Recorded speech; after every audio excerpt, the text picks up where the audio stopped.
Hello and welcome to another edition of True Guitar Stories. I am Davo, and I'm the one who came up with this idea because sometimes the journey a guitar takes is just as interesting as the music that it makes. So I'm sitting here today with Tony Nero, who I've known for 10, 15 years or so through work situation. We won't talk about the work. Anyways, I have a question for you. I have two questions, but the first question is, why did you start playing guitar in the first place?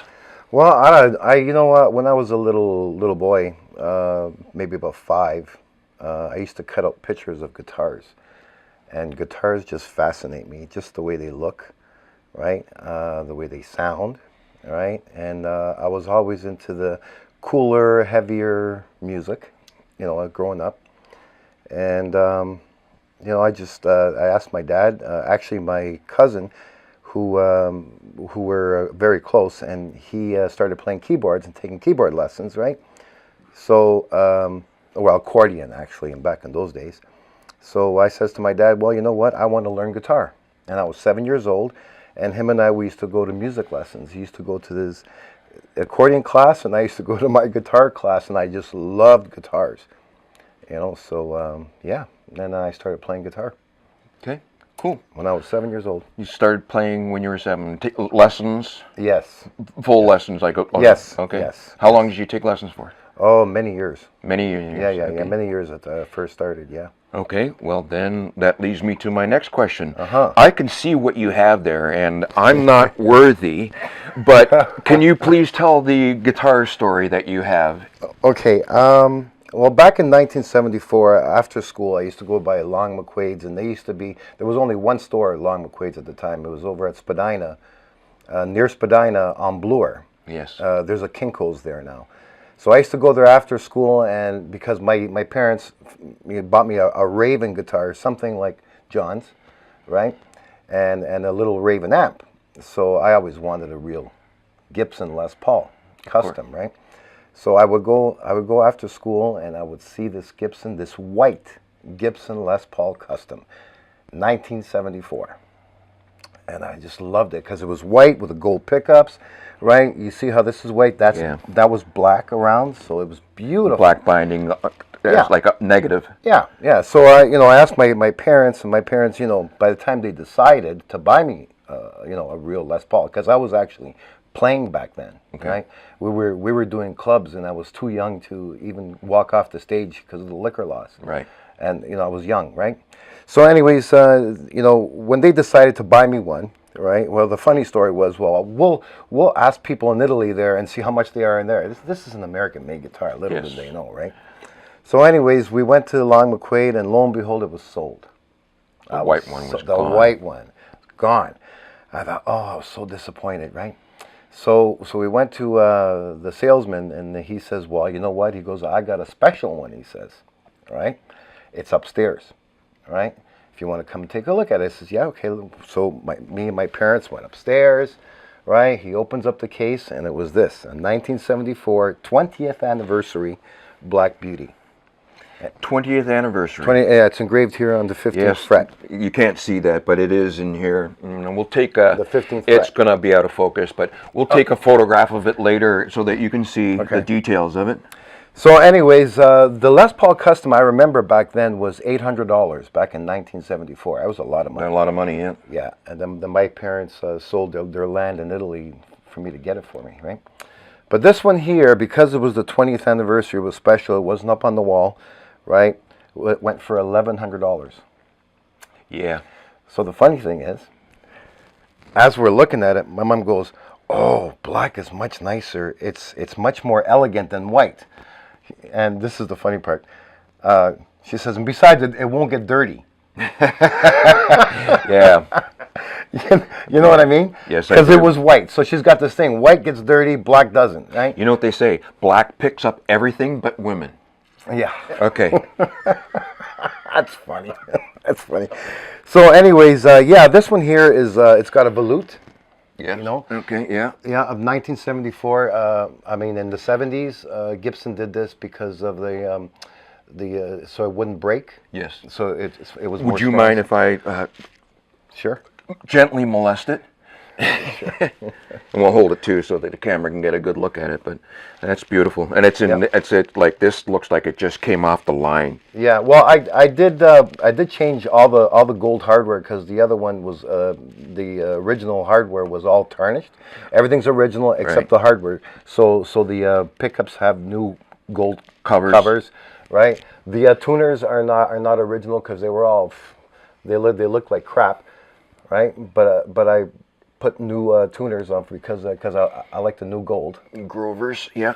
Yeah, Grovers, and it's all original Gibson stuff, right? Wow. And bridge. So you got this in 1974? 1974. Wow. 1974. That's beautiful. It's a beautiful guitar. So Thank you. Why don't we hear how it sounds? Or would you like to take a little break and then we can set up your sound and your call? Yeah, okay.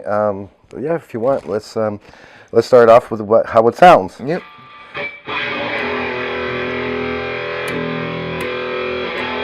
Sounds very thick. It's a Les Paul.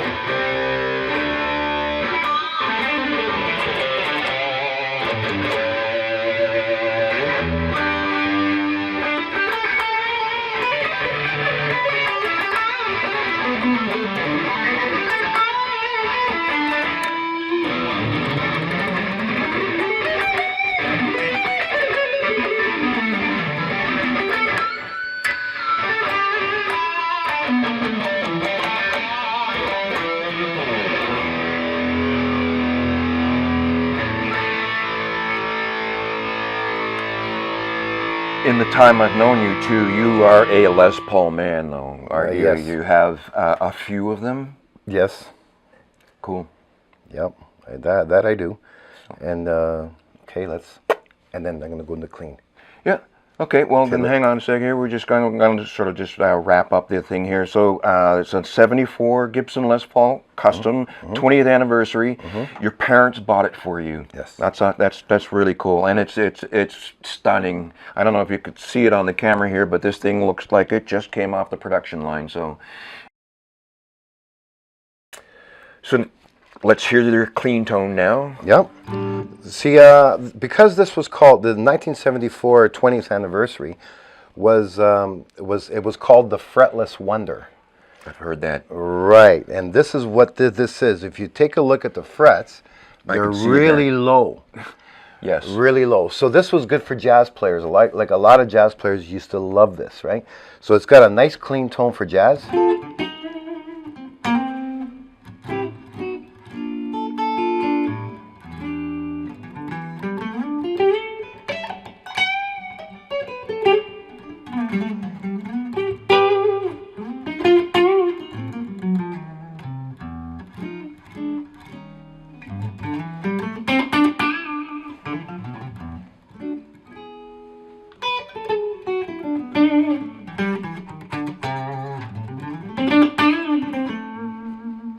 Very nice. You know, and then it's got the bite. So you can hear the vintage pickups.